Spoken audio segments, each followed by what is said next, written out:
Alan Partridge at the moment. I can't help it. It's just like this whole internet thing is quite.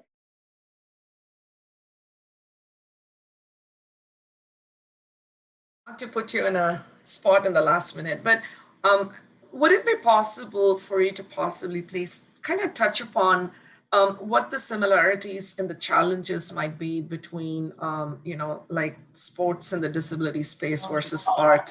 If you could possibly touch upon that, it would be absolutely very valuable. I was going to do it last week. Yeah. So, yeah, thank you. It's kind of linked into what I'm going to say. Yeah, no, absolutely. Thank you. Yeah, no problem. I think we have Mikkel's iPhone signed in right now. Yeah, he's on. So we have a couple more minutes before we would be going live. Jesus. Oh, that is Mikkel. Hi there. He's in front. Hi. How are you? Hi. Yeah, I'm here, yeah. So we will be going live in a couple of minutes. So I'd request if everyone can possibly mute themselves when we do. Mikkel, how would you like to be addressed today? Meet Lakshmi. She's on video. So this is a talk, right? Hi. Sorry. Lakshmi is my partner in India. Hi. For the Artabilities. Good afternoon, evening, morning, whatever time of day it is. Yes, I know, right? Exactly. Evening, yeah. No, and good night for India. Yeah, and I also wanted to introduce everyone to our social media partner, Keshav. He's the one who's Ishita General. So, before we go live, thank you, Keshav. I think we could go live anytime we're ready. Is everyone ready to go? I think Mikkel had a question. Yes, what's the question? Mikkel? Hello? He's mute, he's gone, he's froze on us. I think he just wanted to know what he needed to talk about, really. Okay, so just to say for name purposes, Ebony would be good for because that's the work you're going to see. So sounds good. Okay, so if everyone's ready, we can go live. If Keshav's ready, is that okay, you guys? I'm ready. Then you let me know when you want to. You can start if you want. So, okay, guys, we can. Let's go live. Thank you, Keshav.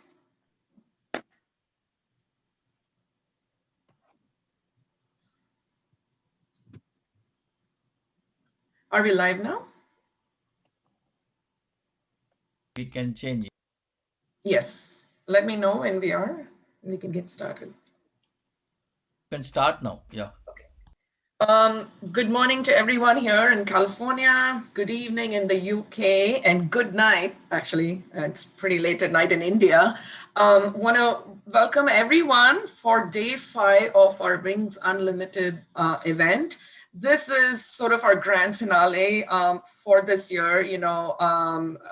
UK, today we're featuring the UK talents, and we're very happy to have our guest of honor, Peter Hull, back with us here today. Thank you so much, Peter, for your support. I know you supported us on the first day and today as well. Also, Lakshmi from India, my partner, Lakshmi Ravshankar of Artabilities for All is here as well. I want to introduce all of you to Lakshmi as well, and turn it over to her to say a few words. Hi to all. Hello, everybody. A warm welcome. I think I have the privilege of, welcoming everyone, all the viewers in India by wishing them good night, because it's past 10:30 here when we begin this program today. And when we end the program, it's going to be good morning for all of us, because we start on the 7th and we end on the 8th. That's funny. Yeah. So anyway, a warm welcome to all of you. Yeah, over to you, Ranjini. Thank you so much, Lakshmi, and thanks for accommodating this time. But our social media partner Keshav is going to be restreaming it, so when everyone's awake on the other side of the world, they'll be able to see this as well. But without further ado, I'd like to introduce our guest of honor, Peter. A quick introduction to you, Peter, again.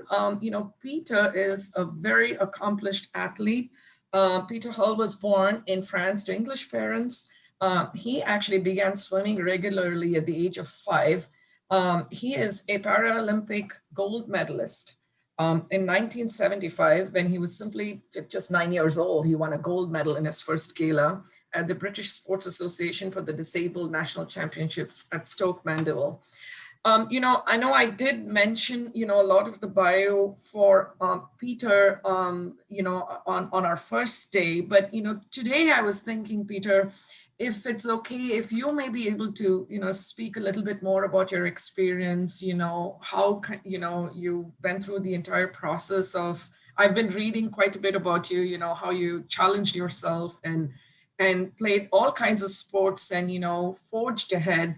And I know this is Artabilities for all, but we kind of felt like, the challenges that people may have in the sports arena in the disabled space may have some parallels to art.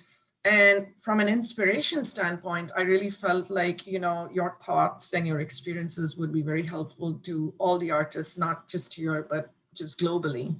So I'll turn it over to you. Thank you.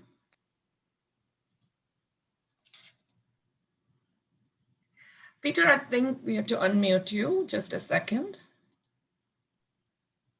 Right, can you hear me now? Yes. Sorry, Absolutely. Mike. No I'm worries. rubbish with technology. Okay, no, thanks again for inviting me to support this wonderful quest to make arts more accessible. But I think, as I will highlight, there are lots of similarities between making not just arts but sport and physical activity accessible to a wider community. Just to start off with, yes, I was born with no arm, short arms and no legs, and it became apparent quite early on that I was going to be reliant on my upper body to do pretty much everything from eating, drinking, dressing, getting around. And it was swimming that I took up because it's a good all-round form of exercise.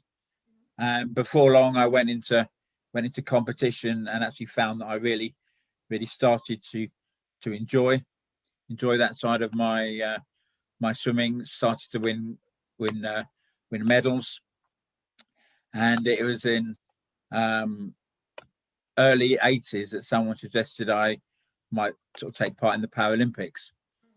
And that's where my journey really began, because I had to find a coach, a club that would take me seriously. They couldn't even see how I could be an elite athlete, let alone swim with my particular impairment. And wherever I looked, coaches didn't see how they could, support me. But I did find a coach, and basically very quickly it just became a bringing together of minds. I was an expert on my ability, and he was an expert on swimming, and he was very quickly became attuned to my abilities. And in the end of the day, he knew it was all about swimming, and I swam in a slightly different way, but I still need to swim fast. I still need to have good stroke Right. technique. Wow. And it was in '88 that I took part in my first Paralympics. Came back from there with 4 fourths, so just outside the medals, and that kind of made me more hungry to have that. Right. Just to be outside the Yeah. medals made me want to fight even more. And 4 years later, I did get selected to go to Barcelona in 1992, and yes, I won my three gold medals, and probably the proudest moment of my sporting career. It was a few years after that I retired from international competition and went into what we call in the UK sports development, and that means working with a variety of different partners, sports governing bodies, schools, clubs, local authorities, local government, in making sport more, sport physical activity more accessible, as I said, to a wider community. It was while working in that job that I really became very much aware, not so much just from a personal perspective, but a strategic perspective of the barriers that we that as disabled people have to experience, and able to put them down into 3 headings. And this is where I think we can there's some overlapping with the arts communities. So for example, the first category I would say is the physical barriers. So that'll be, let's say, the equipment. So within physical activity, you've got to have the right kind of sports equipment, whether that's a running blade, whether that's a racing chair, whether that's blindfolds for visually impaired athletes. And you'll have to excuse my ignorance of the arts world so much, but there's I would imagine that equipment you'd have to have the right kind of equipment, the right adaptations to that equipment to make it more accessible to people of varying levels of ability. And very much just to focus. I know it's been, the cliche has been used a long time, but to focus on one's abilities rather than what they can't do. Right. So if they don't have arms or their hands don't work, then maybe they can use their mouth, maybe they can use their feet. It's just all about being flexible and adaptable. The second one is the environment, so having the right kind of facilities. So in physical activity, you've got to have the right sports centres, they're accessible, changing rooms are accessible, all of that kind of thing, and certainly venues for putting on art exhibitions, all of that kind of thing, as well. Location, and making sure that people can get to those venues, and making sure that the transport is accessible, the location is accessible to everybody. And for me, probably the biggest one is the attitudes. I mean, probably the biggest barrier I experienced when I first got selected to compete for my country was trying to find a coach that would be able to coach me, and it was a struggle to to find one, and it was more by luck than judgment that this coach actually came to me and said he would like to support me. But with the increasing demand of people wanting to do sport, wanting to do arts, I'm finding there are a lot more experts out there that can support people and make the necessary adaptations. And it's all about for me getting the right kind of people together, the right kind of partners, and bringing together those minds. So with policymakers, sports coaches, and just experts within their fields, but also obviously the athletes and the artists themselves. Even in this day and age, I find that the people who want to do those activities, move into those industries, still aren't being consulted, and they're the people that we need to speak to.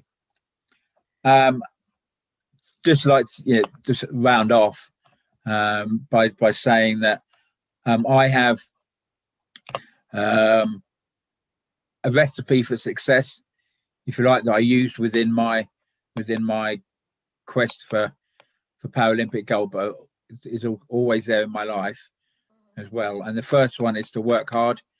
I'm a firm believer that you only get out of life what you put into it. The second one is support. Yes, I was the one that was getting up at 4 o'clock in the morning to go training, but so was my coach, and so were the sports scientists and the sports physios and the sports psychologists that there were to support us, but also my family at home, who, when I didn't want to go training, were there to remind me and to support me, to do that. And the last one, again, is that attitude, having the right positive attitude to whenever I do come across a barrier, just not to give up, and just to find out a way. Just imagine it's a brick wall where you go, round the barrier, you go over the barrier, or you have to sort of punch your way through it. And that's kind of been my philosophy, and it's served me well. So thank you ever so much. Thank you, Peter, for those words. The only thing I kind of, I think when you, Alison, and myself were talking, we brought this up, around the fact that, just even outside of disability, when you compare sports and art, there's a lot more resources put into sports in general versus art. So, even by default, it's harder to mobilize resources for art. And then you add disability to the equation, it makes it that much harder. So, I was wondering if there's a way that, these two could merge and we could channel some of the resources into art. And I don't know if there's, any thought that's been given to it in the community, or at least maybe in the UK, some sort of collaboration between the art and sport world to help the art world out a little bit. Well, certainly within the sporting world, I'm very much aware there are a number of organisations that are there, largely funded by the government. So, for example, there's an organisation called Activity Alliance, which is supported by Sport England, which is a government organisation, and they again work at a more strategic level in supporting sports governing bodies, supporting training initiatives, to break those barriers down. I need to look into it, but I'm sure there must be something similar within the arts world. Right. That there are arts foundations. Correct. So if not, for me, it's quite a simple model. In sport, it's been around a while, and I would imagine, as I said, there must be something within the arts world as well. No, I think those are some really good. It's good food for thought. Lakshmi, did you have any questions? I know we, from India on our first day of inauguration, we had Mr. George Abraham, the founder of Blind Cricket, and I know Lakshmi's spoken with him a few times, and maybe she has some thoughts as well on this question. I don't know. Not thoughts actually, but they maybe have another panel discussion on this, right? On this. Correct. I think we could invite Mr. George, and a couple of others who are in this para sports, and get them also, and then have a discussion on that. Absolutely, I totally agree with you, Lakshmi. Thank you so much, Peter, for being with us again today. Your support means a lot, and I have to thank Alison for also putting us in touch with you. So if anybody has any questions, we could, speak to Peter, or we could get started with our program and, and let the fun begin. Yeah. Thank you. So, we're going to actually change the program a little bit up, because of the artist's availability. I'm going to turn it over to Sean to actually introduce Ebony Rose, because I believe Ebony Rose has to leave reasonably quickly. So, Sean, whenever you're ready, take it away. Yeah, I met this person at university about God knows how long ago now.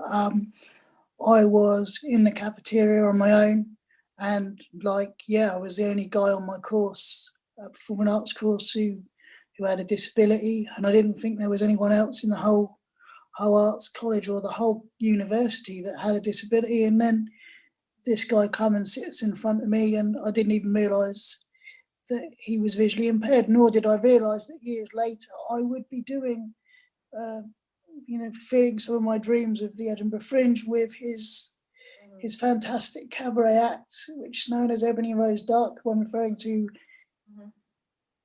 that person as her today because they are live, and I often get confused because it's, yeah, but you know, Ebony is one of these characters that, and you know, and the creator behind that is one of these characters that challenges spaces and places and really sort of just takes things head on and really goes for it.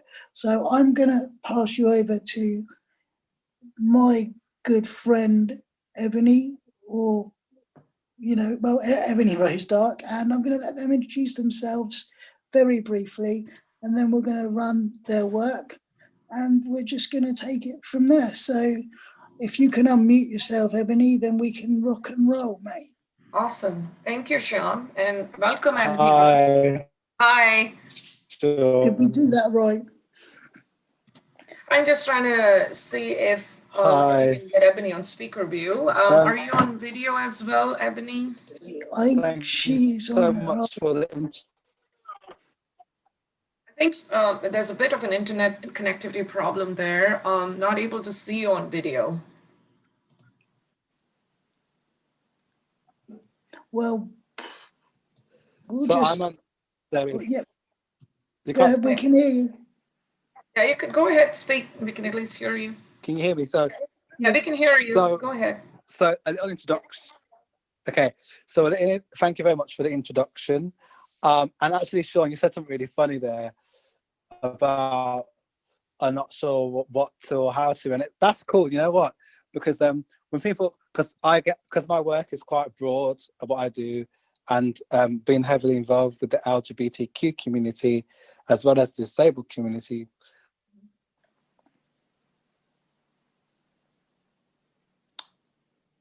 Yeah, I mean, you're There a is, I think, photographer. some So internet I have this connectivity thing is where bad.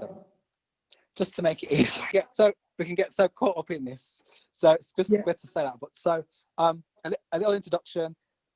Basically, my arts training started at the Royal National College for the Blind, which is based here in the UK in a place called Hereford.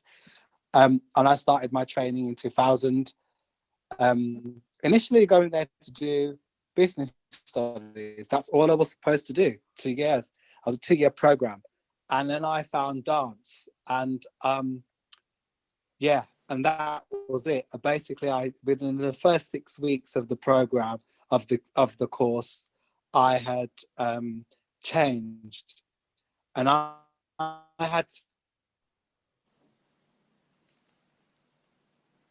Sorry, I think you're breaking up. We lost him. Yeah, we we lost him. your audio.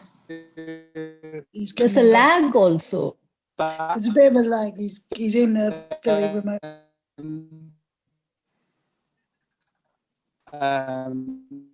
If you went to a college that was specifically for your disability, you would have to write it down.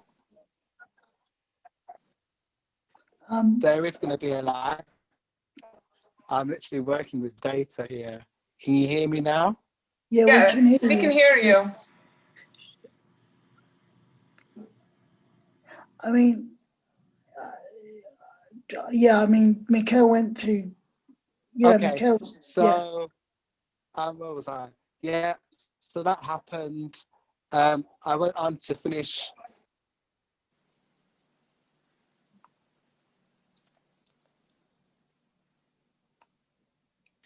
Yeah, I wonder if we're not able to hear you very well. So I wonder, if we should just share the bio, Sean, that you introduce from yeah, the bio. do you want to Yeah, run good through idea. Yeah, do you want to Is run that through okay? the bio? So Yeah. I mean, it's quite a long bio, Fine. so we thought it would be better to have you speak to it. But I think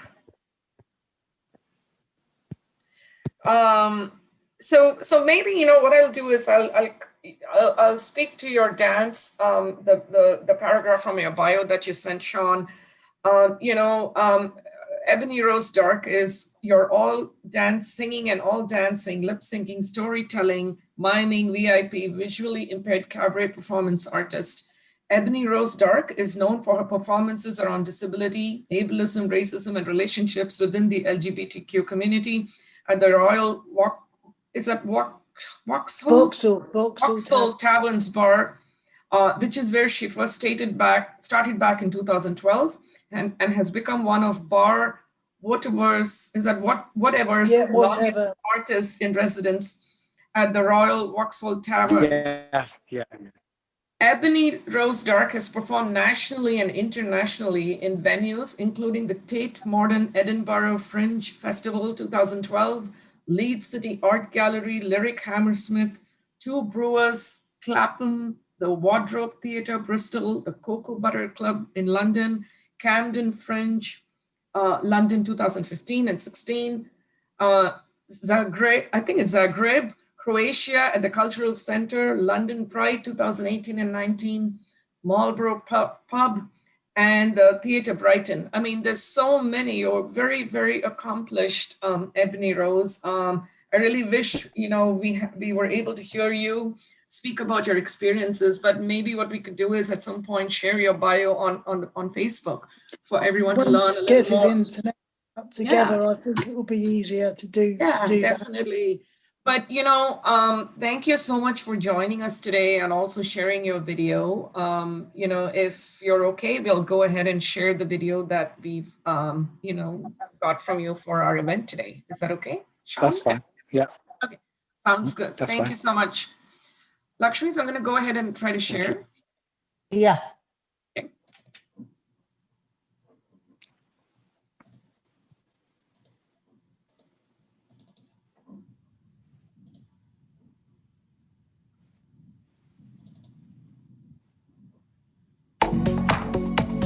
Perfect. Thank you.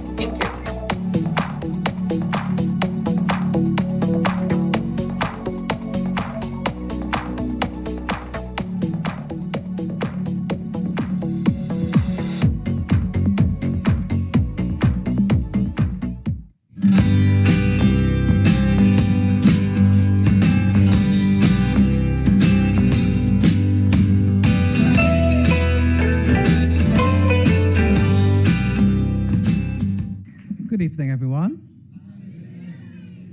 Have you all got this Friday feeling? Very good. I'm Ebony Rose Dark, your VIP cabaret performer, visually impaired cabaret performer. Yes, that's why I have this wonderful magic wand here, which is known as the long white cane. Yes, and comes in handy. Yes, comes in handy for navigating me around these busy streets of London. And when people are really naughty, giving them a good whooping around the ankles. Yes. So I thought I'd kickstart my set with a summer song, because we don't get much summer here in the UK, do we?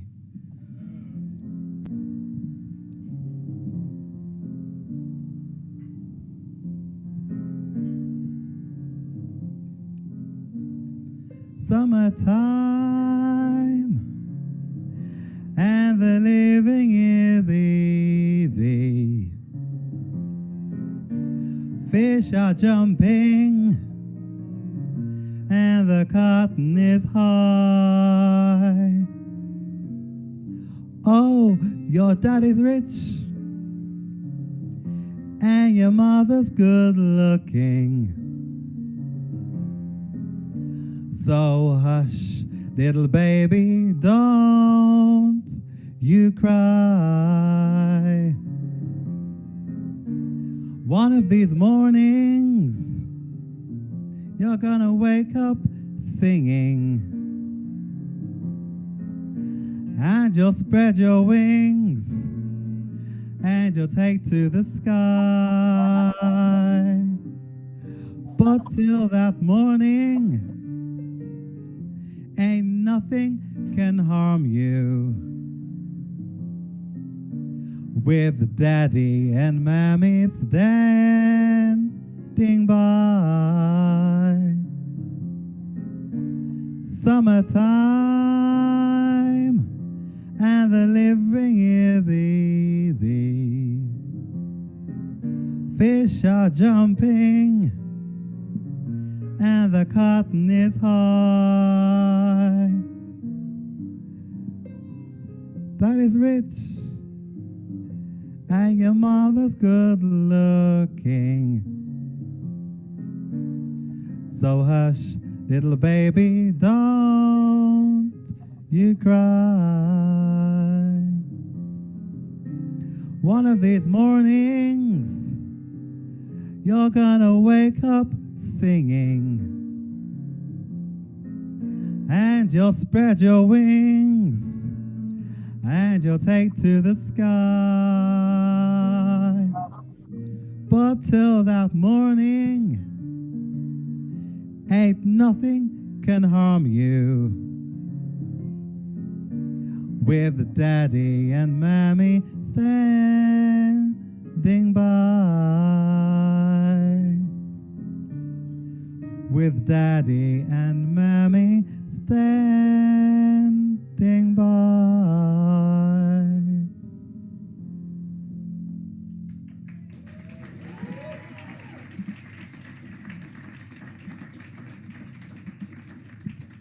Thank you. Oh my goodness, my first love. Do you remember your first love, anybody? And the things they say. Yeah. I know. Some of them can be, can't they? Goodness gracious. Yes. And they say things like, you're the only one for me. But that's what they all say, isn't it?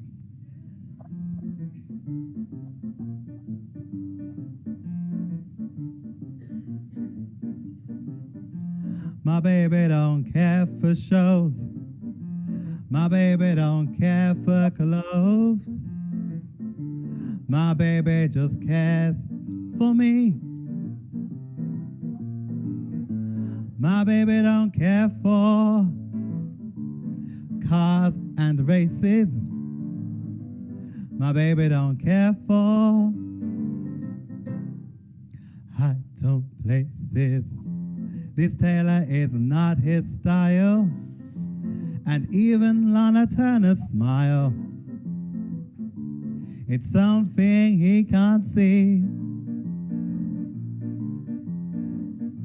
My baby don't care who knows it. My baby just cares for me.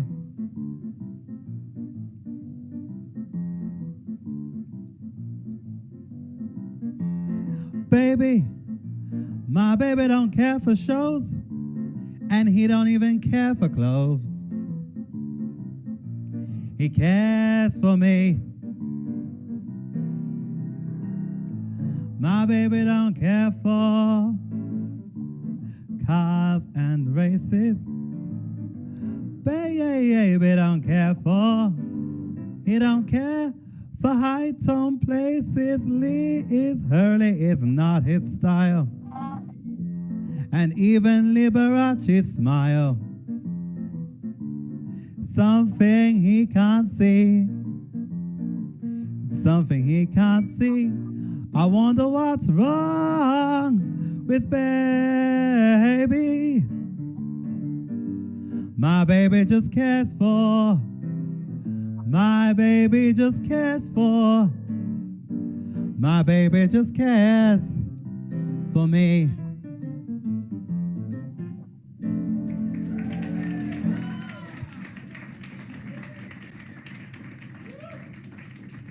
Thank you. Wow. I'm going to move this mic stand out of the way because, yeah, I'm just going to move it somewhere. I don't know where, though. Let's have a look. Maybe over here it might work. There we go. Just over there. Excuse back on audience. Very rude, I know. Excuse me. But, yes, so I'd just love to know where the ladies are in the room. Fabulous. And where are the guys in the room tonight? Fabulous. Very good. So I know where you are, guys. Wonderful. You know, Beyonce has an alter ego called Sasha Fierce. And there are things that I wouldn't do myself, you know, a bit like Beyonce wouldn't do what Sasha Fierce does, her alter ego. You know, I mean, I wouldn't snog a stranger. It's just not my style, frankly. But Lola Love would.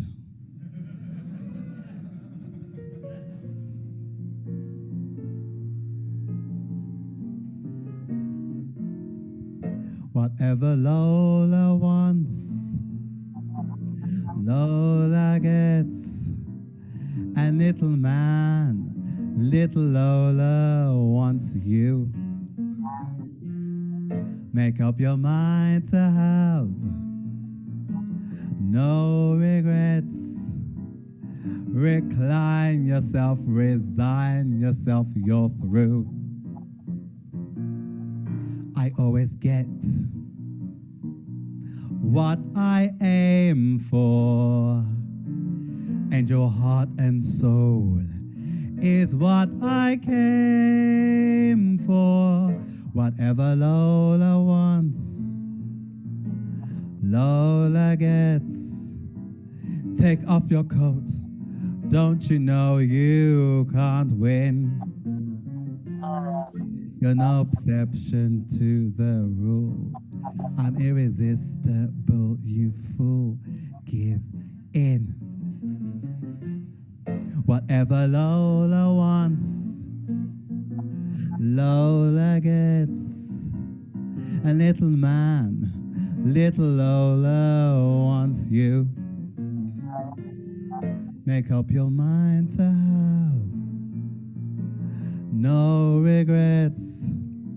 Recline yourself, resign yourself, you're through. I always get what I aim for, and your heart and soul is what I came for. Whatever Lola wants, Lola gets. Take off your coat, don't you know you can't win? You're no exception to the rules. I'm irresistible, you fool. Give in.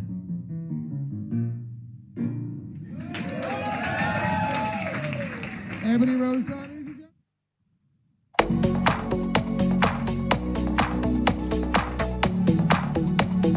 That was wonderful, Ebony. Thank you so much for that. Thank you.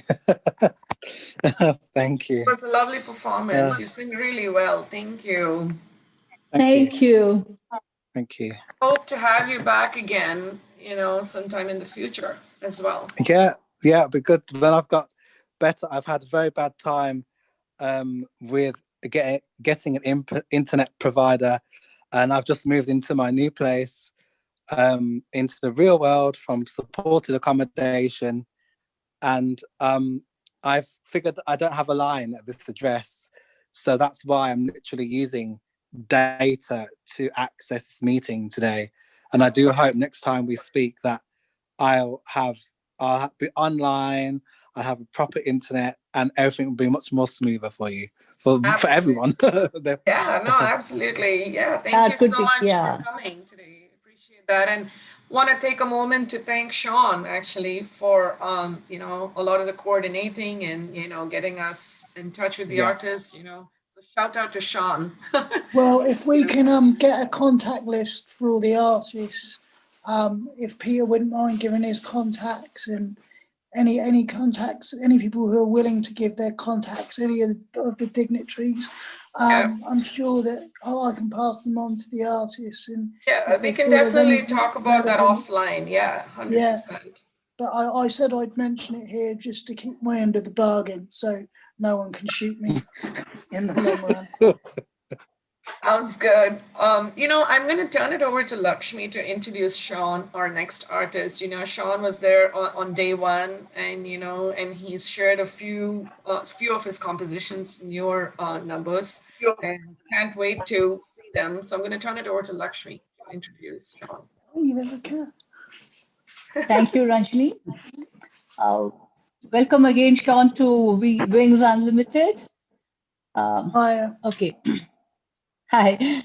Sean Shears is Hi. a wheelchair-bound singer, songwriter with arthritis and cerebral palsy. Initially introduced to music by his nan's out-of-tune piano and her record collection. Sean began writing songs from anything he could find, adapting his style for his disabilities just to get his ideas down. After many years of waiting for his conditions to stabilize, Sean began taking his songs on the road with his childhood best friends, Tim and Lewis, sometimes with an iPod or Tim on guitar, finding acceptance in both LGBTQ communities and the offbeat mainstream open mics. With 4 EPs self funded on iTunes worldwide, Sean has had critical acclaim as a songwriter, being compared to legends such as Leonard Cohen, and has been described as a life affirming live act at the Edinburgh and Camden Yeah. fringes, earning opportunities for sets in Egypt and abroad, as well as support slots with the likes of The Darkness and Boomtown Rats, and guesting for Neil Finn of Crowded House. Sean likes to create an interactive one-off experience for the audience. He has been known to form impromptu bands. That's interesting. Sean's artistic work is extensive, and his music reflects Sean's love for the unknown aspects of life, from writing cabaret musicals to helping others with disabilities achieve their goals in music. Wonderful. And the arts by helping in any way you can. Sean believes pride and the celebration of who you are is the first step to a life fulfilled. Wonderful. Thank you once again, Sean, and we would like It's to hear great when from you you write your now. own biography. It's great when you write your own biography, isn't it? No, I had to put something on Spotify and all that to make everyone just to sort of feel the space. But yeah, I I did. So we showed some of my live performances the other day. Just to touch on before we start what Peter was saying about equipment and so forth. Today we're going to see some of my music videos that I've made from my phone here from scratch, and I do a lot of my compositions from there. And I was watching a few of the acts like from Africa and stuff the other day, and I think very simple things like iPads and some of the apps. And I'm in the process myself of contacting the creators of these apps to sort of say, look, I use your stuff and it helps me out because it helps me form, like Peter, I had to find the right producers that believed in what I could do. And also that sort of led to more and more opportunities to play with genres and be more versatile and try and appeal to a broader audience. So my songs cover everything from, sex in a wheelchair to life and death and, quite morbid stuff. But I've done these videos and they sort of try and tell a story because I wanted them to sort of try and tell a story or try and create a visual sort of metaphor that you can kind of make your own assumption on. I just really wanted to try and I've always wanted that challenge to, if if I can see the idea first and I can make it happen, then I will. Then other people can see my vision and then they'll get on board. So some of my songs have just been, they've sounded dreadful, some of the demos, but that's not the point. It's the vision that you have. So some of these videos are more sort of templates for videos done professionally, but I had to get something out there to people for them to be able to respond to and see that I was serious and that I really, that I was the real deal and that I put a lot of work into this with producers and musicians, and I'm really thankful to everyone for that. So recently, the good fortune that I've had, I'm really appreciative of, and just I hope you enjoy these works. And my advice to anybody out there is just to start, just to get an idea down any way possible and just take it from there, really. And if the idea is good enough, it will spiral on into something greater. So just enjoy whatever you're about to see. I have no idea what Regini's going to show you now, but I'm going to watch them and then yeah. you can speak to what your inspiration was after that. Thank you, Sean, for those words. I think it's very inspiring, and you're actually very, very helpful when it comes to featuring the artists. And I wanted to again thank you for everything you've done. Oh, it's just a few phone calls, in it. It's not good.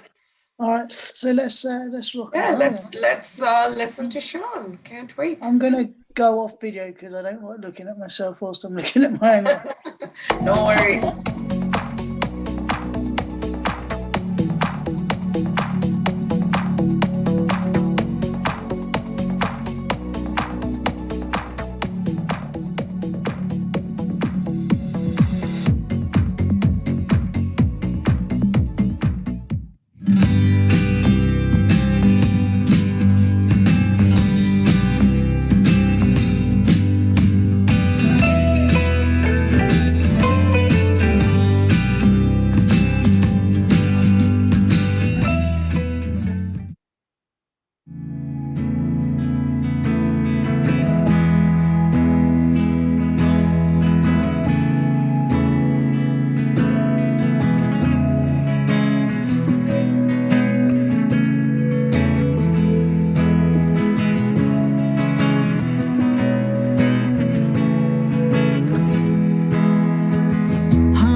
regretting the words that I should have left at the door.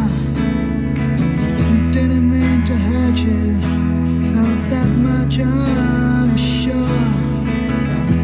Holding each other to music, this time it ain't the cure. A million love songs that you've heard before. Dylan and philosophy don't matter anymore. Entwined with the rhyme, we never facing what's real. If we don't face each other, then we never will. I'm not a perfect guy. You're not a perfect girl. I didn't wanna rock the bow tie. Didn't wanna sink your way. We're just people of that much, I'm sure. Shipwreck neuroses, music it ain't the cure. A million love songs that you've heard before. Dylan and philosophy don't matter anymore. Entwined in the rhyme, we never facing what's real. If we don't face each other, then we never will. Na na na na, na na na na na, na na na na, na na na na na, na na na na, na na na na.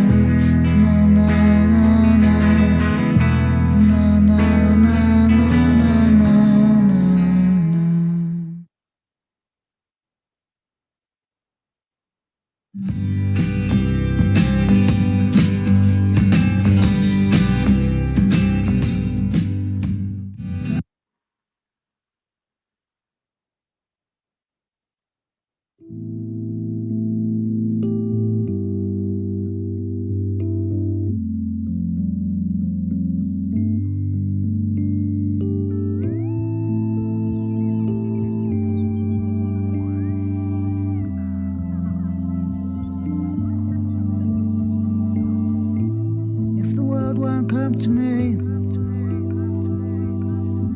then I'll go out and get it. If all ends in defeats, then I'll just have to take it. Now I'm the kind of guy who aren't working 9 to 5, and I hope I'm not the only boy.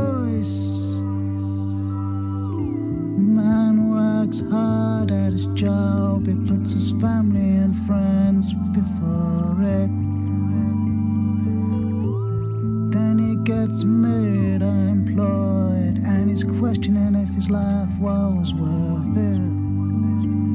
Now I'm the kind of guy who ain't working 9 to 5, and I know I'm not the only voice.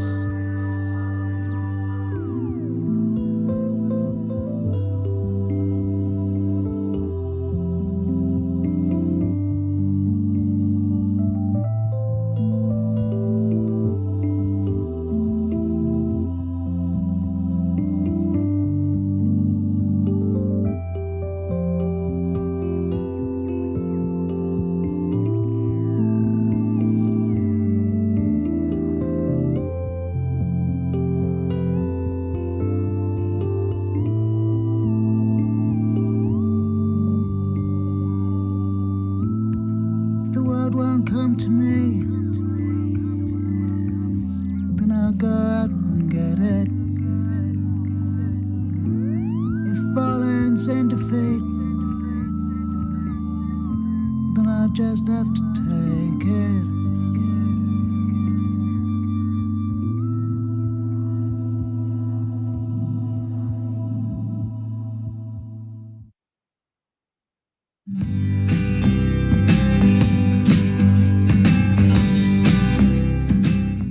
That iron door that I mustn't go through. I dream of it. What does it lead to? You know perfectly well it leads to my laboratories, and I allow no one to see my experiments.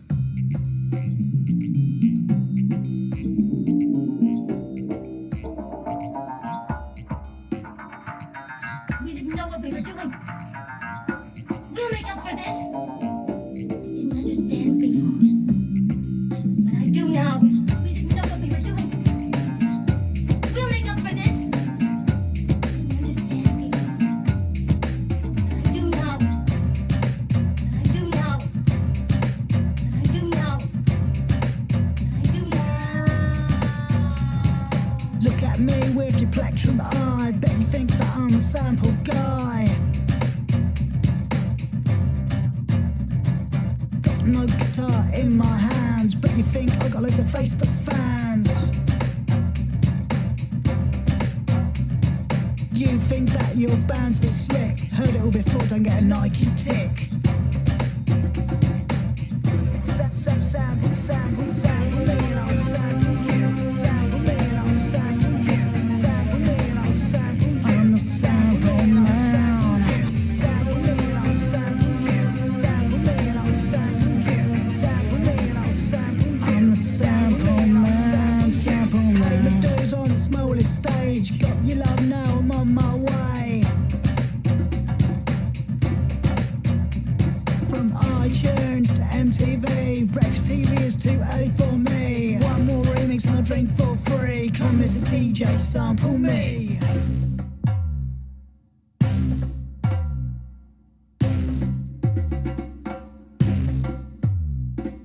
Please Mr. DJ, I'm on my back. If you're up for the crack, then I'm lyrically waxed. Please Mr. DJ, I'm on my back. If you're up for the crack, then I'm lyrically waxed. Please Mr. DJ, I'm on my back. If you're up for the crack, then I'm lyrically waxed. Please Mr. DJ, I'm on my back. If you're up for the crack, then I'm lyrically waxed. Sample me and I'll sample you. Sample me and I'll sample you.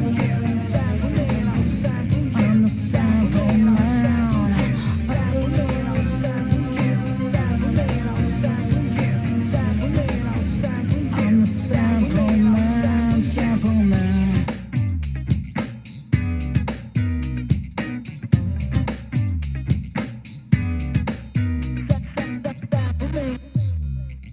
Sample me. Sample me. Sample, sample, sample, sample, sample me and I'll sample. Sample me and I'll sample you. Sample me, sample me, sample you. Sample me and I'll sample you. Sample me and I'll sample you. Sample me and I'll sample you. I'll sample, sample me, sample you. Sample me and I'll sample you. Sample me and I'll sample you. Sample me and I'll sample you. I'm the sample man. Sample me and I'll sample you. Sample me and I'll sample you. Sample me and I'll sample you. I'm the sample man. Sample me and I'll sample you. Sample me and I'll sample you. Sample me and I'll sample you. I'm the sample man.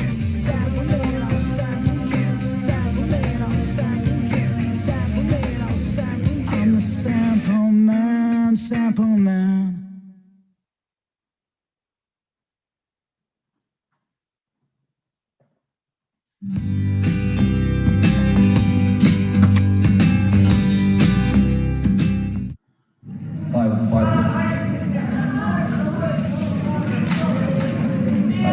you said then, yeah.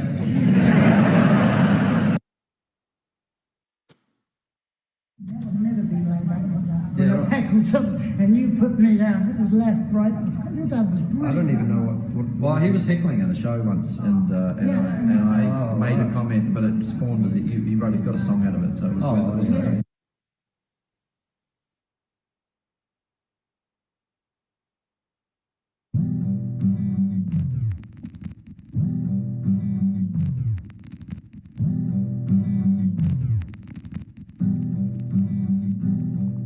The audience takes their seats.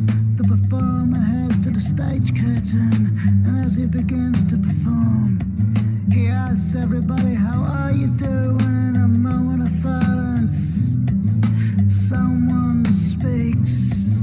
They're looked at with protesting eyes, but they really respect him. The heckler's before you. The heckler's before you. The heckler's before you. Goodbye. The heckler's before you. The heckler's before you. The heckler's before you. Goodbye. Heckle, heckle, heckle, get off of the stage. Heckle, heckle, heckle, got me in a rage. Heckle, heckle, heckle, get off of the stage. People come from near or far to see their favorite star, and as they begin to do what they snuck some whiskey into the venue because I didn't want to pay their prices. So when I'd seen Neil before, he'd come out and he'd gone, "Hey, how's everybody doing?" And everyone went, "Yeah." And I thought, "Oh, cool, you know." So he come in, he slid across the piano, slick as a whatever. I was going to swear them, no. And he went, "How's everybody doing?" And then I went, "Yeah." And he went, "Hello?" And he just looked up at me at the back, and I was only one person in front of about 3,000 people. And then he went, "Who are you?" And I went, "I'm Sean Shears. Who are you?" Right? And then we got into this back and forth. And I said, "Well, why don't I come down there and I'll jam with you? I'll said to him, I'll kick your ass on harmonica, because there's this thing, like, same thing with athletes. I think it comes in with artists as well. There's this real competitive spirit to kind of, especially when you're a songwriter as well, like you want other songwriters to know that you're there. And it's a bit like the Wild West. So I was like, he's my hero, but I'm not going to back down to him. He's the reason why I do this, aside from Elvis and everybody else. He's one of the reasons, but no. So what happened was, a year later, he was in London and he invited me and my best friend up, Lewis, to see him sort of put together a new project. And he said, obviously what you saw was me apologizing to him for heckling, because he tweeted me the next day and said, "Why didn't you come backstage? Radiohead was there and these people were there." And I was like, "Oh, okay." And we sort of left. And this guy like threatened to punch me and everything. So it got really out of hand. But I stood up to the guy, and my sister actually held back security, and she went, "Watch this." And she watched her brother completely defend her and scare about 4 security guards. He goes, "What did you say to the man?" And I went, "I can't tell you that." But no, we went round, we talked about David Bowie, and he said to me, "You need to take yourself more seriously and stop joking about." So I said, "Well, I'd really like to jam with you if you got some time." And he said, "Not today." And then I got a call about a year ago saying, "I'm in Bristol, can you write a harmonica part for my son's song?" So I went and guested with them there. And but he's heard all my music, he gives me honest feedback, and it's just been a friendship that we've sort of developed. I've met Sheryl Crow as well. We talked about Johnny Cash, and it's just one of those things about sort of when people see live acts now, it's like it's like almost like if you address the audience, it's like, what are you doing? Yeah. That's like an unspoken rule. But also I think with the other videos, like the first one, Dylan and Philosophy. I mean, I've never really known what that song's about. It just sort of came, words and lyrics, in 5 minutes. So I sort of based it around the idea of, you know, my first girlfriend and everything like that, and did these avatars, and I just literally found an app and scanned myself in. The second one, my stepdad had a heart attack at the time, and it was just before our first Fringe. And I was at my mum's piano a couple of weeks before, and I had the chords, because I play with 3 fingers on 2 hands. And I literally sort of thought, well, we're not going to Edinburgh, this is not happening. And I was going to pull everything, you know. And my stepdad from his hospital bed said, no, you're doing this. So I kind of, you know, he got made redundant after that and lost his job. So it sort of all wrote itself in the studio. And then I had to work with a keyboardist who works with Jules Holland, who's very accomplished. And I had to kind of get my ideas across to him. And I'm not musically trained. I just goof around like I do now. So I was like, you need to, you know, let it, meh. And meh isn't a musical term. Meh is just meh. You need to let it, nah, you know. So it was all good. But the thing is, like I said, finding the producers for those songs was quite challenging, because they had to, you know, I had to give them some free rein, and I had to step back and appreciate them as artists. And I think it's important to try and tell stories and let people take what they want, but kind of give them the impression of where you're coming from as well. And I love audiences. I love them, you know. I agree, Sean. I think thank you so much, you know, for that introduction, the background behind the songs.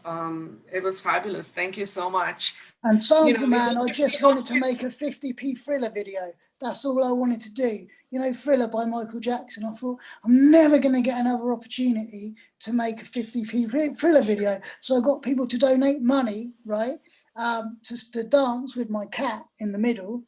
And they did, because they all love my cat. So, you know, it was good. So I just thought I'd mention that. It's the first time I've ever revealed it. It's an exclusive. Well, thank you so much, Sean. I think we should move on to our next artist, you know, in the interest of time. We've got Kavina. So I know Kavina has joined right now, but, you know, I was going to... Her daughter. Hi, Bethany. Hi there, Bethany. And thank you so much for joining. Hi. But, you know, that's Bethany. That's Kavina's daughter, Lakshmi.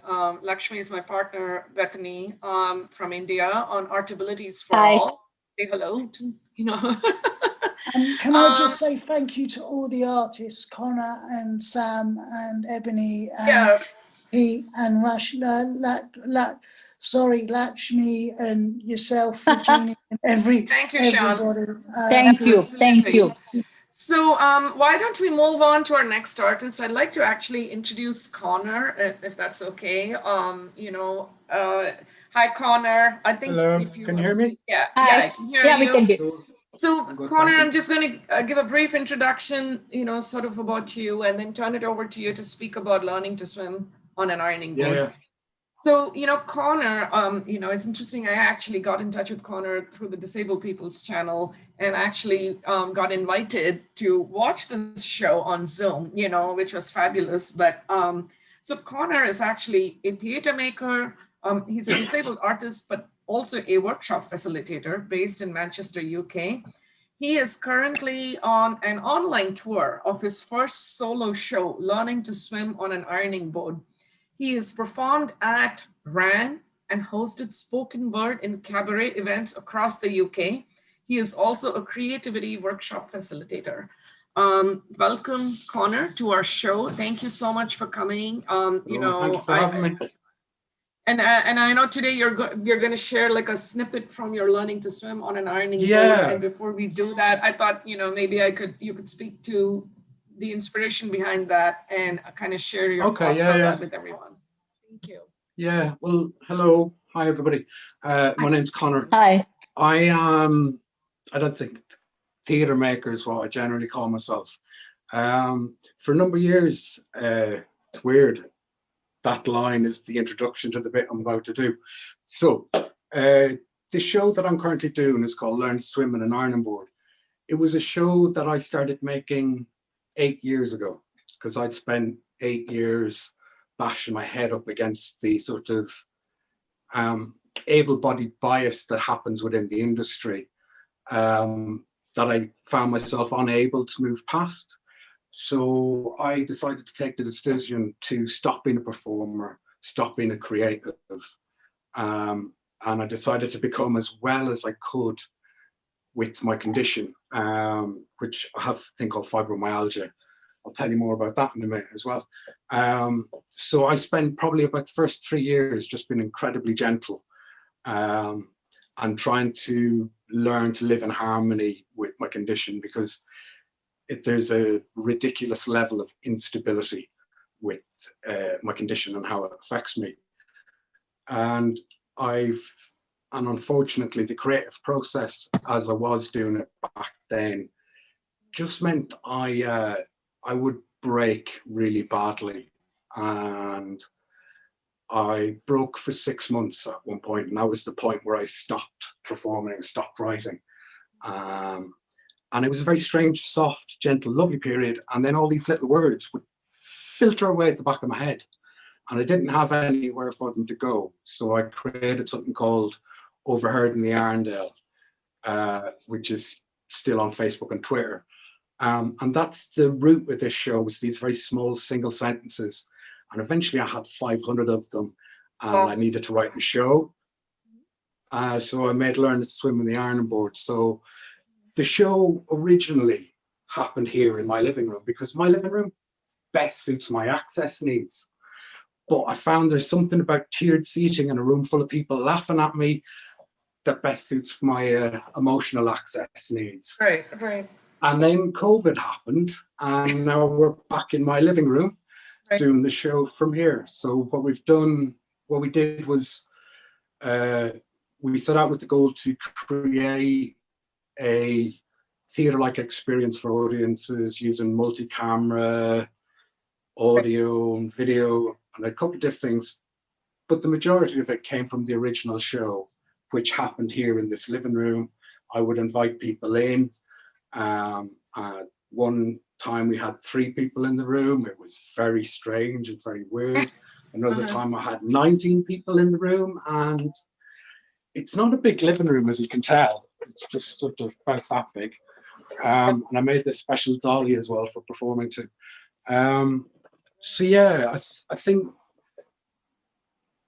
Learn to Swim in an Iron Board was a way for me to try and create in a positive way that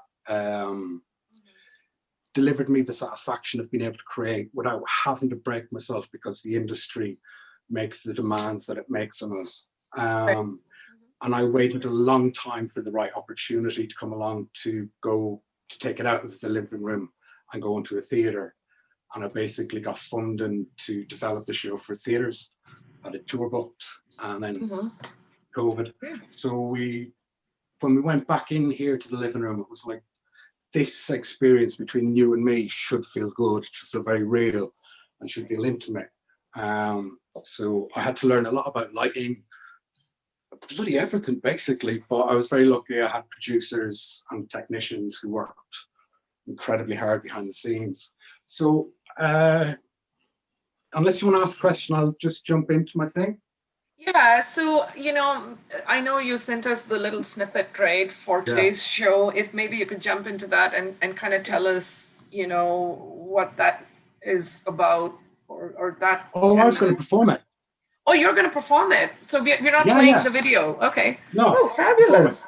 That would be wonderful. So to everyone who's tuning in, we're going to get a live performance from Connor Albert for learning to swim on an ironing board. And he had actually performed this for almost 2 hours with the Trinity Center. And we're getting to see a very good snippet of it right now. So everyone enjoy. Thank you, Connor. All right, cool. If my voice breaks up, just shout in and let me know. Will do. Okay, cool. Hello, good evening, everybody. Hi, how are you? My name's Connor. Welcome to my home. the best venue in the world. Unless another venue is willing to pay me, then that's the best venue in the world.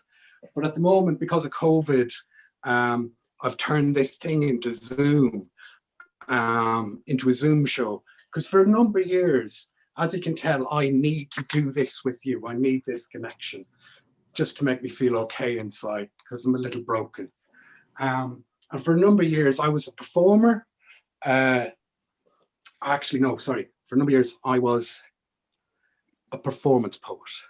By that, I don't mean I was one of those funny ones that does all the rhyming. I was one of those serious ones that didn't rhyme, but not this sort of serious and said sincere stuff about stuff you already sympathize with. You know, this sort, think they can change the world with 20 minutes of iambic pentameter.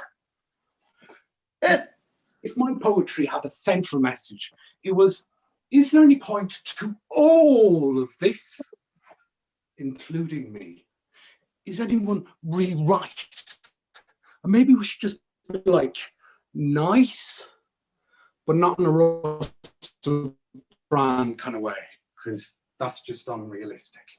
Like his hair. Like, I'll give you an example of seriousness. I once wrote a show called How I Learned Everything I Know About Postmodernism from a Comic Book and Its Effect on My Life.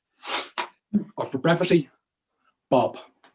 Now that show was a look at the destruction of religious belief as a necessary byproduct of our evolutionary steps in thinking since entering the high-speed global communication age. Shortly after that show, I was struck down with quite a serious illness.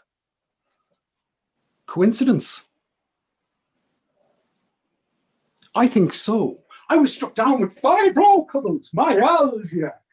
I always find it best if you introduce your long-term chronic health conditions, like you're introducing an American wrestler. Breaks that palpable tension that occurs when you say the name of your illness and has just too many syllables to be anything other than shite and possibly contagious. It's definitely one of those things. If you can find me, you can hug me and you can find out. Now, if you've not heard about fibromyalgia before, don't worry. I'm not here to make you feel guilty about that. I hadn't heard about it before I got it. My doctor was unfamiliar with it.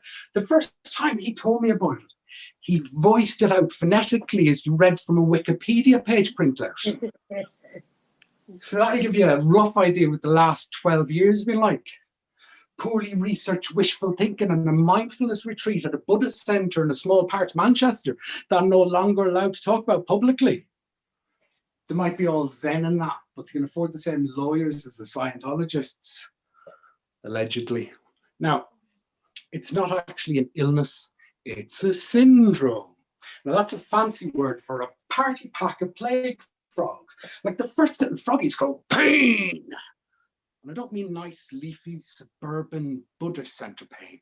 I mean proper, grit your teeth and try not to think about why you're thinking about pain. This was a point in the show where I tried to write jokes. And what would happen inside people was empathy and laughter would have a little fight inside them, and empathy would win, and they'd want to give me a hug. And I genuinely felt weirded out by that sort of affection. So I had to come to terms with the truth that my pain isn't funny. Sexy, but not funny.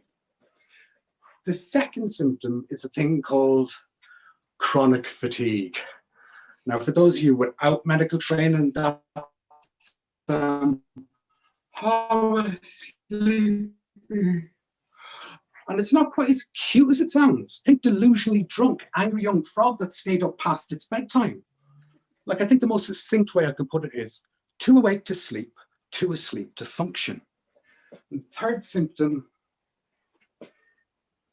morning stiffness. Not what you were thinking, I can see it, not that. Just when I'm proper useless in the morning, it takes 3 cups of coffee, 7 cigarettes, and 4 visits to the toilet before I feel like a little frog that's found sobriety. And some mornings that could be a lethal lethal isn't a good word to use about chronic health condition. Let's say life-altering. Like, so much so, I found I had more important things to worry about than poetry. Who knew? Everyone.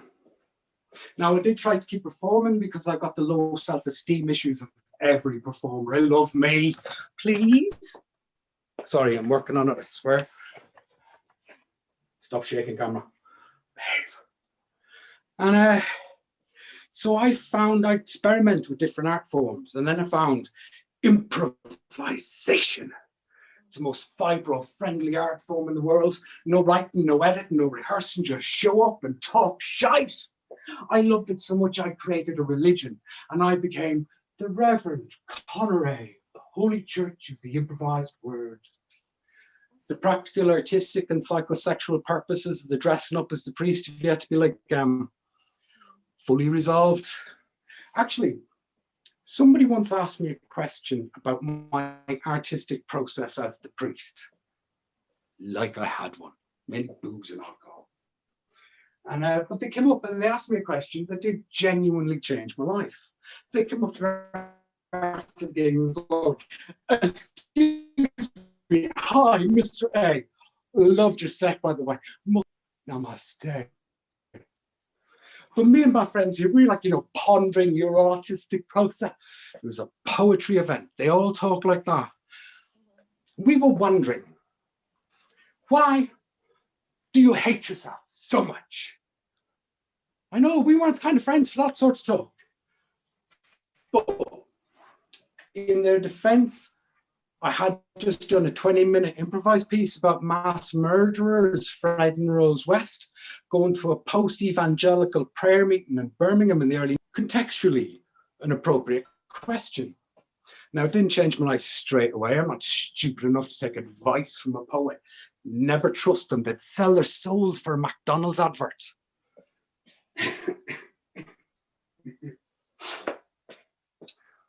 But it did create this little like slow puncture in my, because I can't swim, Lila of denial, or as I like to call it, the good ship. I'm grand.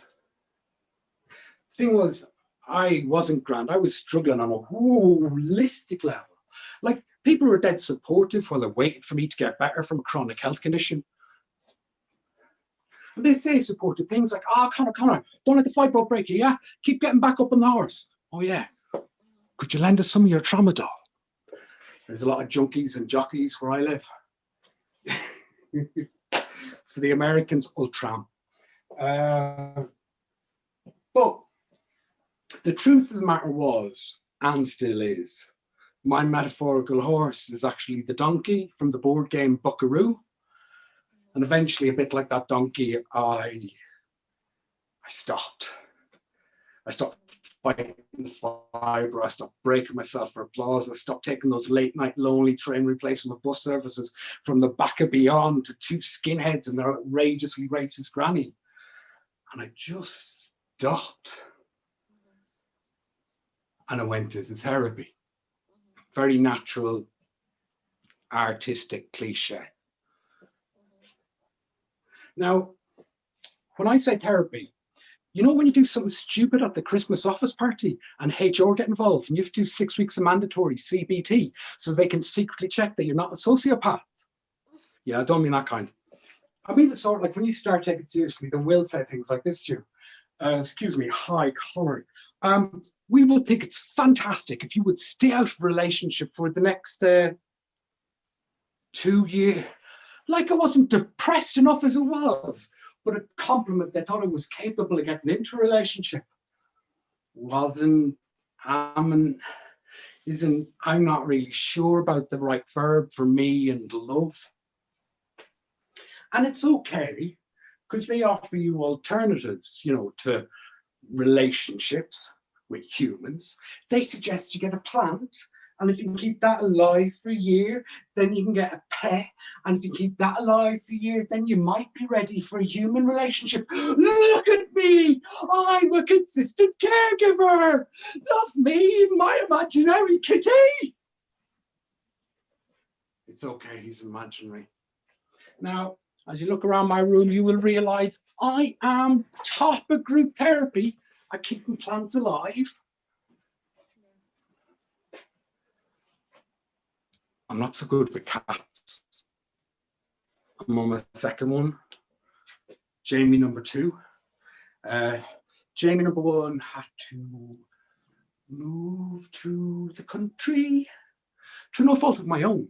Just one day he decided he didn't want to live with me anymore.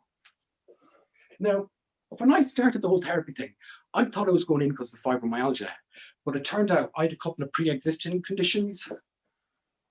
Namely, I'm a bit shit at life. Thank you. That's all I'm going to show you. If you want to see more, we are doing another Zoom show in February. You can find my links to my Facebook or indoorstoomuch.com. We'll be listing it up there. So yeah, thank you for listening to me. Oh, thank you, Connor. You know, I remember watching the show, you know, through the Trinity Center, and I think what I find very amazing is how you're turning the pain into humor and at the same time channeling your artistic, you know, talent to leverage and send a message that, you know, it's not exactly funny, you know. Oh God, but you're still trying to, you know, you're trying to get everyone involved and understand what your condition is in a rather humorous way, which, I mean, it almost feels bad, you know, laughing at the jokes, you know, because I feel like you should. You should. If you're not feeling that thing inside, there's something wrong with you. No, I get it. I get it. I get it. Yeah. I love it. I love it. But I think it's a fabulous way to send the message across, you know. It's a great way to create awareness. I love it. I think for me, it was a real, I kind of, probably for about 10 years, I didn't talk about being ill on stage or write anything about it. Mainly because I knew I was just angry for about that first 8 years. And then I think that that period where I stopped performing and concentrated on me, it sort of, that was the turning point where I could look at my pain and find the humor in it and then go, okay, now how do I make the public laugh about it? Because it's one thing. Whatever gets you through, it's amazing. It's not even that. It's more just, it's not a defense. This is me sitting down as a comedian and a writer trying to find jokes, rather than, it's not really therapy for me, writing and creating. It's much more. No, I think it's a very strong message, and what a different way to channel the pain and also to send the message across. I mean, it's very inspiring to me. Thank you for doing the live show. I know, you know, it's that's grand. Even though it's only 10, 15 minutes, apologize. We should have you over, like, you know, for a longer period of time. Your pleasure, and, you know, really listen and understand. Thank you, Connor, again. Appreciate that. You know, stay back and, you know, we have 2 more artists, and if you're able to, and sit back and enjoy. Thank you. Cool. Thank you very much for having me. Absolutely, our pleasure. Lakshmi, should we move on to the next artist? Did you have anything to add? Okay. No, then we can move on. I'll turn my audio off. Sean, if you're okay, can we go with Kavina? Kavina, can we go with you now? Yes. Hi, Kavina, welcome. And Bethany, hi there. You know, nice to meet you. Are you on mute by any chance? You guys No, on she mute? is not. Okay. Hey. I don't think she. So she is not. Kavina, meet Lakshmi. This is my partner in Artabilities for All from India, and it's super late for her. It's almost midnight. But no, another 5 minutes. I'm going to wish you all good morning. And it'll be the next day.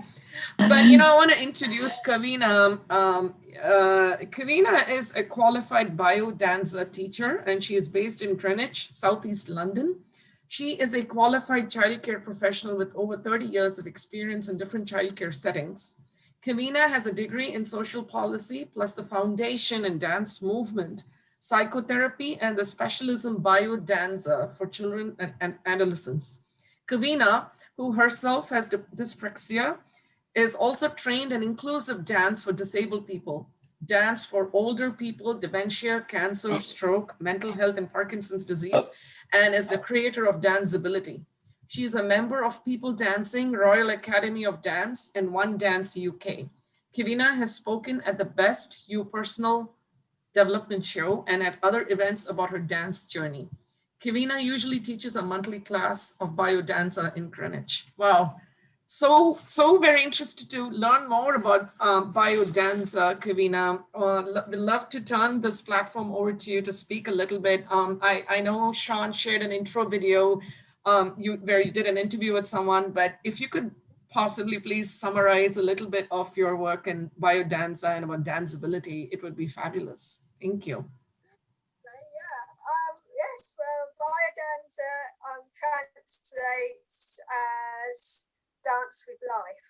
It was created in the 1960s by a wonderful guy called Rolando Toro, who was from Chile, who was initially working with patients with mental illness and early experiments with music to see their reaction, and different types of music created a different kind of reaction in them. And he noticed that instead of them just sitting around, that they would get up and start moving particular tracks. So this led him into an investigation of all the positive things that were going on around the world that made people happy, using different music from all around the world, different dances and exercises. So, for example, he saw the African dances, he saw Tai Chi exercises, and he used all these positive things that were empowering people to create the biodanza. It was like a melting pot of things that were giving people positivity. Okay. So I discovered it around the age of 40, because I've always wanted to dance as a child, but never really got the opportunity, having dyspraxia. The normal dance classes were hopeless, and there wasn't inclusive dance classes back then. I mean, my daughter's been lucky, she's been able to dance in different disability classes, but there was nothing for my age back then. And the biodanza changed my life. It really helped with my dyspraxia, it helped with my social skills, it helped with my balance and coordination. And then I went on to teach it and train in other dance forms, as you've mentioned, and my daughter and I created Danceability, which translates as everybody has the ability to dance and live life to their full potential. Wow, that's very, very inspiring. My kind of very basic understanding of biodanza is sort of trying to bring about like a holistic awareness of your abilities through dance, right? Am I right? Yes. Okay. Yeah. Oh, that's wonderful. I'd really love to learn a little bit more about this. Thank you for that. And, I think I've also seen your Facebook page for Danceability. So, I'd definitely ask everyone in the audience to go check the page out and also your website to learn more. Thank you. Thank you. I will check on the Biodanza Association UK website as well, because I'm actually on the committee of the Biodanza Association UK, and there's lots of great work going on. I specialise with the disabilities and mental health, but there's so much great work going on in the UK and all around the world. Lots of social action. Thank you so much for, willing to be part of the show. And, I have to thank Sean once again for putting us in touch. If everyone's ready, I could share the video that you shared with us right now, our pre-recorded video. Okay. Thank you.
So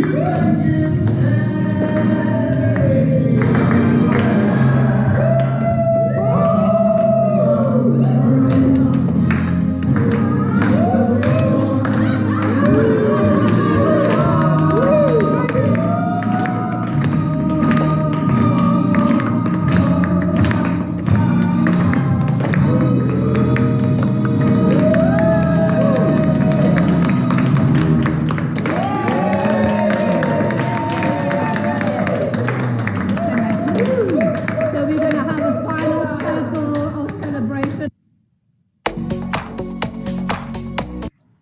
Thank you so much for that, Kavina.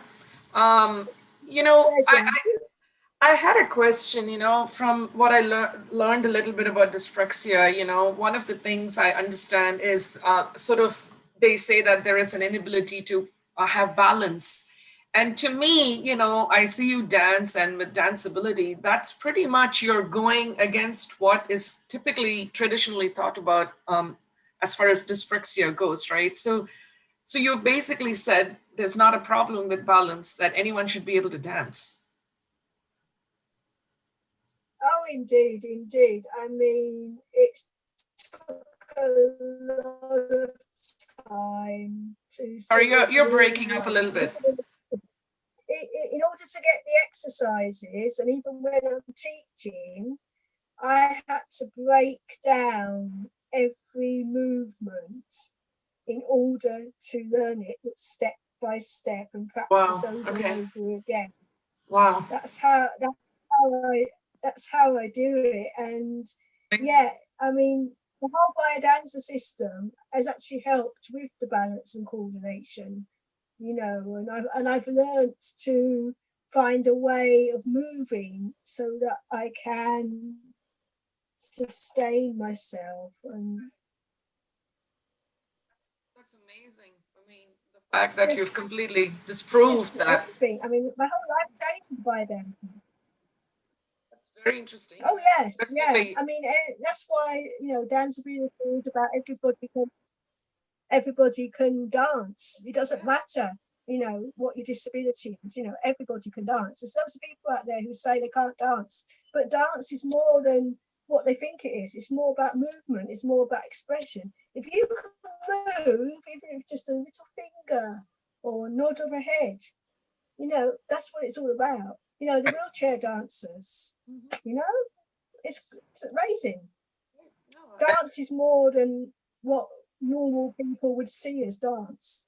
Absolutely. No, I think this is so new. It's not something, you know, we've seen or come across. So it's very nice to learn about this. Right, Lakshmi, we did feature, you know, Indian classical dancers, you know, yesterday in our show in India. And we had, you know, as part of the United States, we had like, you know, like sort of tap dancing and, you know, what we've usually seen, you know, typically that people dance. But, you know, the fact that this is a very different kind of approach to dance and a means of self-expression, and the fact that, you know, you can pretty much defy what the disability says you can't do, you know, and you're actually doing it. So which is fabulous. So thank you for that. Thank you for joining us. And I hope to learn more about this. They would. They'd see it as a therapy, a lot of people, but it's actually a dance-based personal development. Right, absolutely. Thank you so much, Kavina and Bethany, for joining us today. We hope to have you in the future and learn more about biodance and danceability. Lakshmi, did you have any questions? Or, no. You know, like to speak? We can go. Thank you so much for everyone for your patience. We have our, you know, best for last. Our next artist is San Castell Ward. I'd like to introduce him. San Castell Ward creates unique, raw songs with poetic lyrics and important messages. Castell Ward has played at venues including the Roundhouse and South Bank Center, performing alongside names such as Ed Sheeran. Oh my goodness, that is amazing, Sam. He is also being supported by creative arts organization Heart and Soul, who supported the release of his Living in the Real False Word EP. and are working on his next EP with him. That's very impressive. As well as working as a musician, Kestel Ward is the resident poet with British podcast award-winning Carousel Radio. Wow, amazing. Welcome to our show, Sam. And, I'd like to turn the stage over to you to say a few words about yourself. Thank you. Thank you very much. I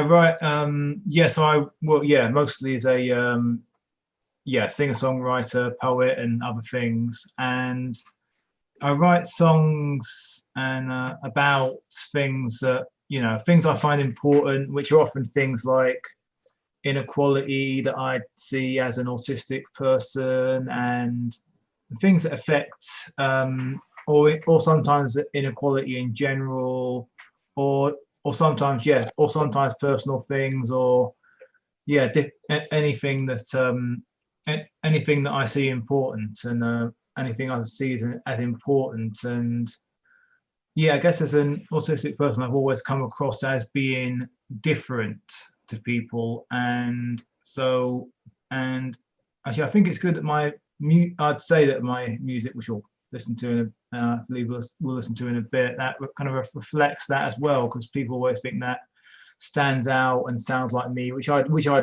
rather have that than sound like someone that sounds like, for a lot of the music you may hear in the charts, which may sound like repetitions of things you've heard before.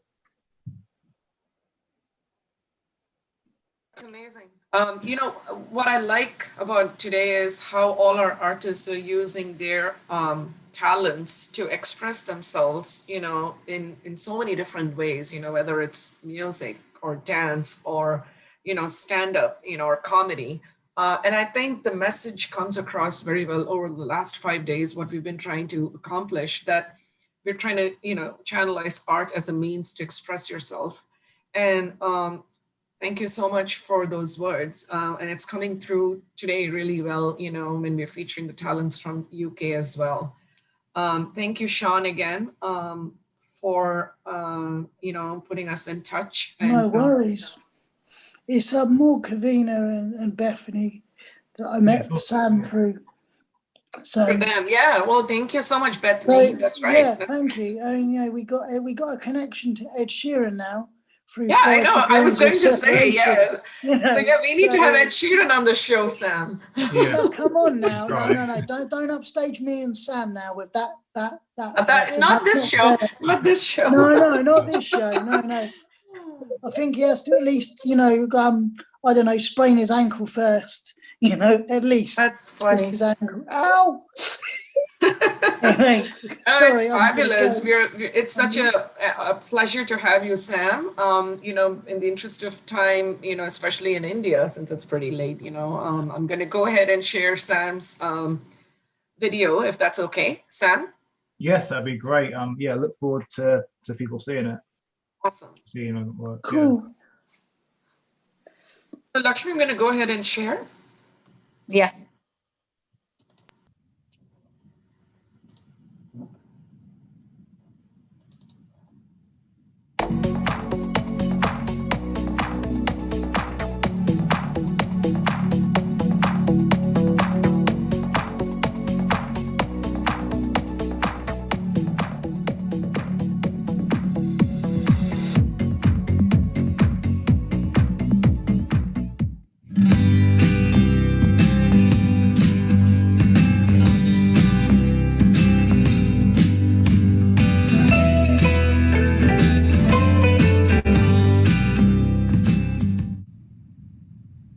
Sam Castell-Ward. As an autistic musician, I face barriers like people being unclear in conversation, me being expected to be great at conversation, there being bright lights and big crowds. Things could be improved by having softer lighting that doesn't flash, by not rewarding people who are better at conversation and mingling.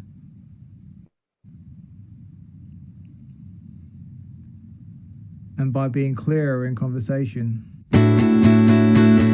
Headlights hurt my eyes.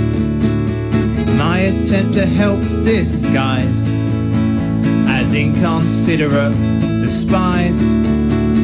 I just run and hide. Things are building up inside. In your vicinity I hear your noise, right in my face. To you it's far away. My focus on all is nearly destroyed. Don't bother you, I look a fool.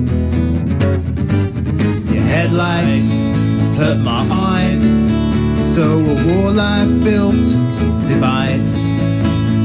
Can't face being by your side.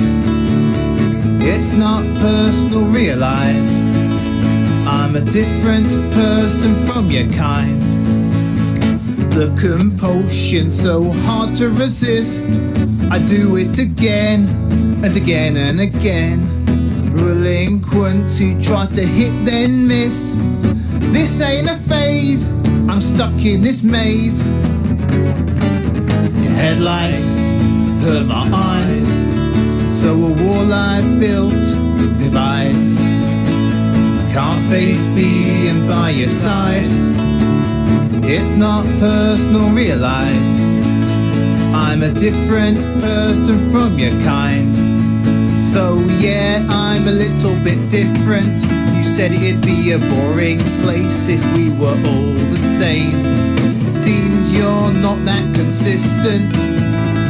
If someone don't fit your mold, they must be changed to fit in with more of the same. It's not your fault, you know who to blame.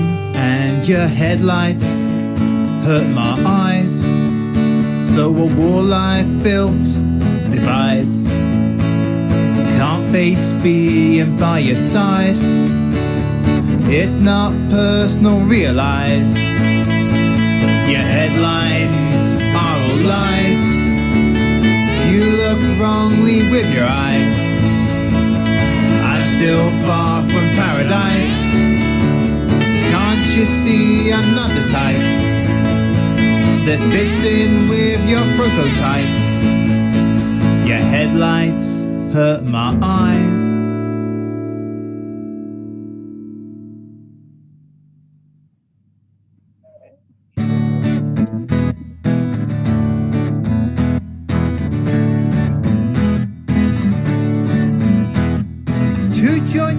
What I want, what to say, I know not. There's intuition that you've got.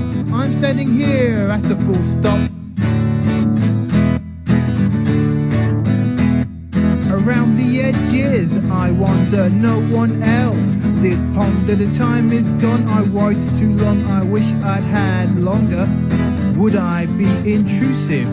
What if that thought was abusive? I can't make myself included, so I end up excluded. I can't look in your face, we're on different wavelengths. It doesn't mean I'm less. The clash disables, you can't see I'm able to do anything I choose.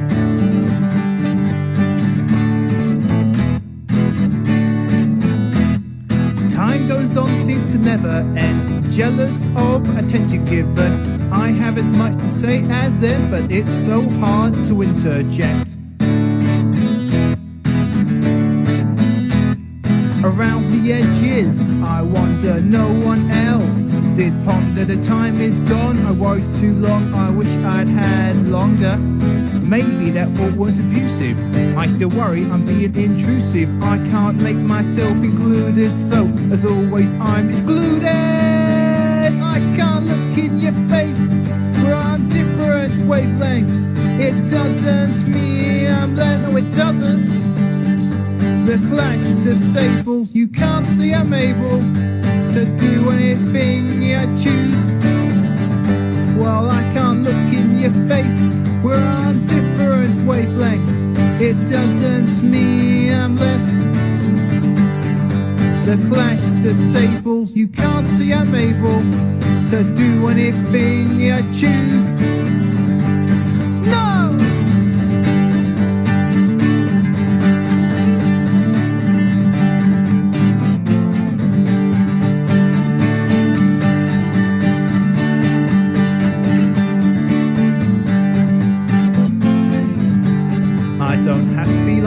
to have what you do. Look to the reasons, not the rules. I can't be allowed when it's so crowded, but difference gets us through. I can't look in your face, we're on different wavelengths. It doesn't mean I'm less. The clash disables, you can't see I'm able to do anything I choose. I can't look in your face, we're on different wavelengths. It doesn't mean I'm less. The clash disables, you can't see I'm able to do anything I choose. Why don't you look past my face? Make me chase you.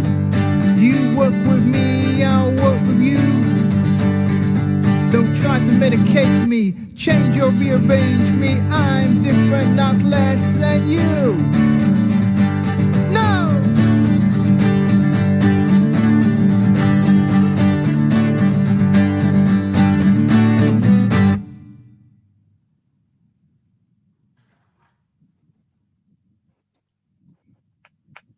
Wow. That was a powerful message, Sam. Yeah, and what I was about to say, every line had a powerful message. Yeah, and this is exactly, you know, what a great way to finish this show today. I mean, this is exactly the message that we're trying to send to people. And I think, you know, our last day of our Wings Unlimited festival, you know, featuring our UK talents has definitely conveyed the message, you know, the awareness, the need to be inclusive, you know. I hope we've, you know, gotten the conversation started. You know, Lakshmi, I think between what we did from day one, you know, the inauguration where we got everyone from every country on board, you know, from people in government to the, you know, private sector, entrepreneurs, artists, you know, we started the conversation, then we featured artists from Africa the second day, and then on the third, we featured the artists from the United States, and then from India, and today the UK, and hopefully in the future more, and we can have more of these conversations. And you have to thank all of you and Peter today also for, you know, staying the whole time and supporting the artists. You know, it means a lot to us. I'd like to turn it over to Lakshmi as well to say a few words, actually. Yeah, it has been a very, I would say, an addictive 5 day for me, and I've been looking forward to, you know, meeting all the artists and then the dignitaries and the guest of honor. And it was, I mean, besides inclusion, yes, inclusion in the true sense, but it was a cultural integration. Exactly. And like Ranjini rightly said, we have, you know, started the conversations with the dignitaries, you know, like we had the ministers from that particular country with whom we have already started connecting with them for the artists from that country. So we are hoping that, you know, this opportunity could turn into some kind of a livelihood opportunity for them, and somewhere needed some kind of a mentoring opportunity for them. And I mean, and of course, the visibility they are getting by this. And I also see a lot of networking happening amongst the artists, which is again a very positive sign, I feel. Yeah. So a lot of, a lot of good things have, you know, they have happened over the last 5 days, and we hope to take this forward, and then hoping to bring a change, or, you know, make this more, you know, meaningful, what we have started now. And I think to your point, Lakshmi, the global platform, you know, that this has given, you know, all our artists to meet is definitely the, you know, one of the first of its kind. And I think we would, you know, we'd like to continue having everyone's support on this going forward. You know, shout out to Sean and Peter for the support, you know, both days and behind the scenes, also Sean, and, you know, to you artists today, Sam, mainly Honor. the artists, really. It's mainly the artists and people. I know, like yeah, Peter. always, If and it wasn't for Kavina. Peter, we wouldn't be online in the first place. Absolutely. No, it's the arts, you know, the art and the artists, you know, that's what we always say, art and the artists first. So it's about that determination that we all have. And I think, you know, Peter put it best earlier about, you know, getting people, not just getting people to believe in you, but actually, finding a way. And I think that, you know, we have started to build a platform. We have started to find something that is more than just, oh, we have disabilities, oh, okay. We're actually saying we are good at this and we are good in our particular fields, whether it's academia or whether it's mainstream or whatever. So I'm going to try and help as many of the artists as I can from as many as the countries as I can, because I see the potential there. But I'd just like to thank Peter, and I'd like to thank everybody who worked with me on coming on board with this, because to be honest, you know, we wouldn't be here now, and I haven't really done that much. I've only just made a few phone calls. So if this is what a few phone calls can do, imagine what we could do if we all worked together a bit more. It'd be amazing. Absolutely. You know, thank you so much. Peter, do you have a few words that you'd like to share before we sign off today?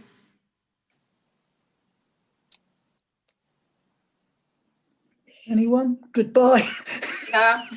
No, you know, thank you all for the support, you know, for the audience that's watching. If you'd like to, you know, help out in any way, you know, reach out to either Lakshmi or myself, you know, in any possible way you could help with this initiative. You know, we want to grow this. We want to do more events, get more artists together, and post-pandemic have more live events where we can actually meet. Please do support us in this. So please do, you know, provide us and the artists the support. And with that, I guess, should we sign off, Lakshmi, for this year? Big up to Connor for the live performance. Look forward to the second edition of Wings Unlimited.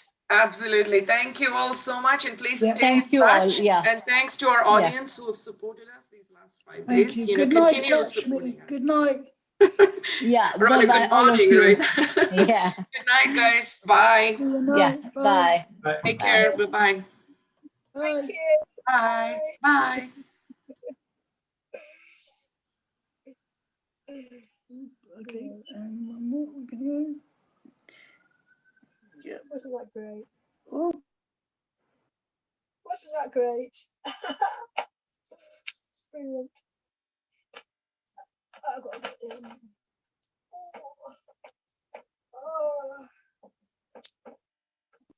And we're done, Bethany. You can switch off now, hon.